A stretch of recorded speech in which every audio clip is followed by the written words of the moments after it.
Good evening रजत, कैसे हैं आप? सब बढ़िया। स्वागत है आपका चाय पे चर्चा with Rajat Singh at IBT Kashipur. Rajat Singh, बहुत बहुत कॉन्ग्रेचुलेशन आपको एसबीआई क्लर्क में सिलेक्शन के लिए और आईबीपीएस पीओ में सिलेक्शन के लिए।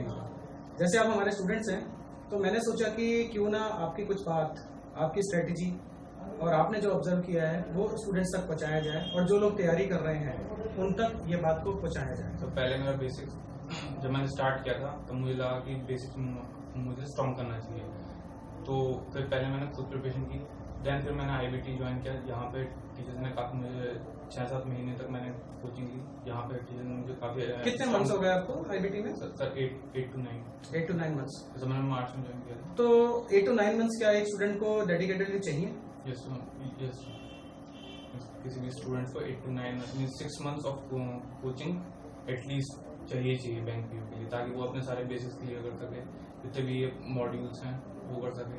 और इंटरनेट की भी काफ़ी मैंने किया है सहायता, तो बस। ओके, कौन सा सेक्शंस अभी बड़े इंपॉर्टेंट हैं? जैसे हमारे पास 4 सेक्शन रहते हैं पीओ के लिए। अगर हम बात करते हैं quant reasoning, English and current affairs, तो आपका कौन सा सबसे स्ट्रॉन्ग सेक्शन था? चाय भी लेते हैं साथ साथ। सर सबसे स्ट्रॉन्ग है रीजनिंग में। सबसे मेन चीज़ होती है हमारी पजल्स, क्योंकि ये कलेक्टिव आपको नंबर वो कर देती है, आपका स्कोर बढ़ा देती है। तो आप जितने अच्छे होंगे पजल्स में उतनी आपकी अच्छी रीजनिंग होंगी, प्लस आपकी जीके के लिए काफ़ी आप इंटरनेट से काफ़ी मदद ले सकते हैं। आप बहुत सारी मैगजीन्स आती हैं, आईबीटी भी आती हैं, ऐप में भी आईबीटी में डेली अपडेट होते रहते हैं। आईबीटी का क्रैकर कैसा है जो एग्जाम से पहले आता है? सर अच्छा है, पूरा स्टैटिक देता है ये पूरा आपको, प्लस आपको जितने भी जो बुक्स दी हुई होती हैं, जो लिखी होती हैं ऑथर्स की, जितना भी स्टैटिक A to Z सारा मटेरियल उसमें दिया होता है। अगर जैसे मेरे से स्टूडेंट्स की क्वेरी भी आती है और हम लोग भी ऑब्जर्व कर रहे हैं, स्टूडेंट को जैसे हमारी आईबीटी की बुक्स हैं, आईबीटी का मटेरियल है, उसके अलावा कितनी और ज्यादा बाहर से मटेरियल की जरूरत है? सर हमको ज़्यादा मटेरियल से नहीं मतलब होना चाहिए, हमको प्रिसाइज और मटेरियल होना चाहिए, मतलब कि सिर्फ लिमिटेड मटेरियल होना चाहिए, बट वो होना चाहिए एकदम प्रिसाइज, जो कि एग्जाम से एकदम रिलेटेड हो। तो स्टैटिक जीके हो गया, जो सिलेबस है आईबीपीएस पीओ का उसे देखें और देन रेफर टू मटेरियल, बस दैट इज सफिशिएंट। ज़्यादा मटेरियल नहीं, फिर हमारी कंफ्यूजन बढ़ जाती है। तो जैसे एसबीआई क्लर्क था और आईबीपीएस पीओ, क्लर्क और पीओ का तो डिफरेंस था ही लेवल में, और आपने और क्या ऑब्जर्व किया कि अभी क्या ट्रेंड आया है? मतलब आप पिछले 8 या 9 महीने में क्या चेंजेस आए हैं एग्जाम पैटर्न में? ये होते हैं कि सर वो आप कहीं से भी पूछ सकते हैं, पैटर्न एकदम चेंज कर सकते हैं, तो आपको एकदम ऑन द स्पॉट आपकी जो थिंकिंग होनी चाहिए वो एकदम लॉजिकल होना चाहिए। तो आजकल वो लॉजिकल इंग्लिश पूछ रहे हैं, लॉजिकल मैथमेटिक्स पूछ रहे हैं, और reasoning they are giving puzzles पे ज्यादा वो कर रहे हैं फोकस, और वो उसे हार्ड बना रहे हैं।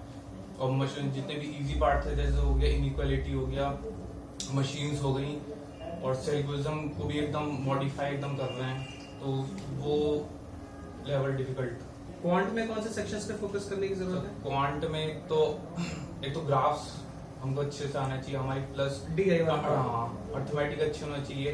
देन ये जो जितने भी अर्थमेटिक्स के हो गए, सिंपल इंटरेस्ट हो गया, जितने भी ये सब सिलेबस हमको सारा ही कवर करना है, ताकि अगर हम एक चीज नहीं आती तो हम दूसरे पे फोकस कर सकें और थ्रू उससे हम अपने मार्क्स बढ़ा सकें।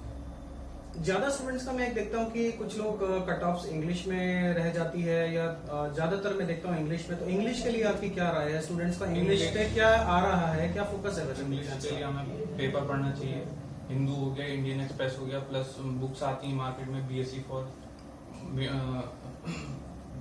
फॉर सक्सेस की, एंड देन फिर एक अरिहंत की आती है general English, that is sufficient. हमारी आईबीटी की बुक कैसी है इंग्लिश की? Sir it's also very good. It's very good. IBT में ऐप में आपको दिया गया है इंग्लिश सेक्शन, उसमें भी आप गो थ्रू कर सकते हैं, डेली अपडेट होता है। मैगजीन्स हैं उसमें भी होता है। तो स्टूडेंट्स के लिए आपका क्या मैसेज होगा? जैसे मैं आपसे बात कर रहा हूँ तो मेरे को ये लगा कि स्टूडेंट को कोई मैसेज दिया जाए आईबीटी काशीपुर के स्टूडेंट्स के लिए या ओवरऑल आईबीटी स्टूडेंट्स के लिए इंडिया में, क्या आपको एक मैसेज है जो आप देना चाहोगे? इसको क्रैक करने के लिए आईबीपीएस पीओ जितने भी बैंकिंग एग्जाम है, और जैसे कैट हो गया, तो इनका मतलब सेम ही वो होता है कि फंडा होता है क्रैक करने के लिए प्रैक्टिस प्रैक्टिस प्रैक्टिस। तो आप जितना अच्छा प्रैक्टिस करेंगे उतना ही सही रहेगा। और कुछ जो जितने भी कैट हो गए, जितने जो एप्टीट्यूड बेस्ड होते हैं पेपर्स, उनके लिए प्रैक्टिस। हमारा जो आईबीटी का ऑनलाइन मॉक टेस्ट लैब है उसने कुछ बेनिफिट किया आपको? यस सर, उससे थोड़ा सा टाइम का भी पता लग जाता है, मतलब हम थोड़ा एक्टिविटी। कितने आपने ऑनलाइन टेस्ट लैब से टेस्ट दिए होंगे? Sir 4 to 5। 4 to 5। और बाकी रेगुलरली कितने दिए होंगे लगभग? सर अभी तो मैं देते रहता हूँ, काफी देते रहते हो आप, रेगुलरली देते रहते हो, मतलब उसमें आप छोड़ते नहीं हो।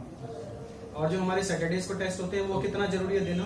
तो वो बहुत जरूरी है, क्योंकि हम डे टू डे इम्प्रूव करते हैं, वीक टू वीक इम्प्रूव करते हैं, तो हमको थोड़ा सा वो हम एकदम वो कर सकते हैं, क्या कर सकते हैं, अप टू डेट रह सकते हैं अपने performance. Very good, very good, very good. तो आपका आप अपना जो सक्सेस है उसका जो ओरिएंटेशन है, या जिसको हम कहेंगे कि आप इसका श्रेय किसको देना चाहोगे? सर जो यहाँ के टीचर्स हैं वहाँ उनको देना चाहूँगा, क्योंकि मेरी काफ़ी क्वेरीज उन्होंने सही की हैं, मेरे बेसिक्स काफ़ी अच्छे किए हैं। इस एग्जाम में बेसिक्स काफ़ी अच्छे होने चाहिए, एंड रीजनिंग्स के भी, इंग्लिश के भी, देन मैथ्स के भी आपके काफ़ी अच्छे बेसिक्स होना चाहिए। जैसे एक स्टूडेंट की, यहाँ के स्टूडेंट्स की एक जनरल टेंडेंसी कई बार होती है कि काशीपुर से हम लोग हैं, तो क्या हमें कहीं बाहर जाना बहुत जरूरी है कि दिल्ली जाएं या देहरादून जाएं, हम लोग किसी और लोकेशन पे मूव करें तो हमें पढ़ाई अच्छी होगी? नहीं सर, ऐसा कुछ नहीं है। यहाँ पे भी हमारे जो टीचर्स हैं उनकी काफ़ी नॉलेज अच्छी है, और वो भी हर एस्पेक्ट को देखते हैं। एग्जाम्स के आजकल जो नया ट्रेंड आ रहा है उसके हिसाब से क्वेश्चन करवाते हैं, तो हम वैसे हमारे आईबीटी में भी एक ट्रांसफर पॉलिसी है। आप ट्रांसफर चार्ज देके हमारे भारत में जितने भी सेंटर्स हैं, 100 सेंटर्स, आप कहीं भी ट्रांसफर ले सकते हैं। आपको शायद पता होगा ये। Yes sir. तो इससे इसको शायद आपको अच्छा लगा होगा जब आपने ज्वाइन किया होगा इस बारे में सोच के, लेकिन आपको जरूरत नहीं पड़ी। आपका यहीं से आपका वो पूरा हो गया, जो ऑब्जेक्टिव था वो पूरा हो गया। जो बेसिक्स स्ट्रॉन्ग करने थे, पजल्स के जितने भी थे, बस वो हो गया। अच्छा, congratulations, thank you Rajat, thanks for being here. बहुत अच्छा लगा चाय पे चर्चा आपके साथ आईबीटी काशीपुर में। Thank you.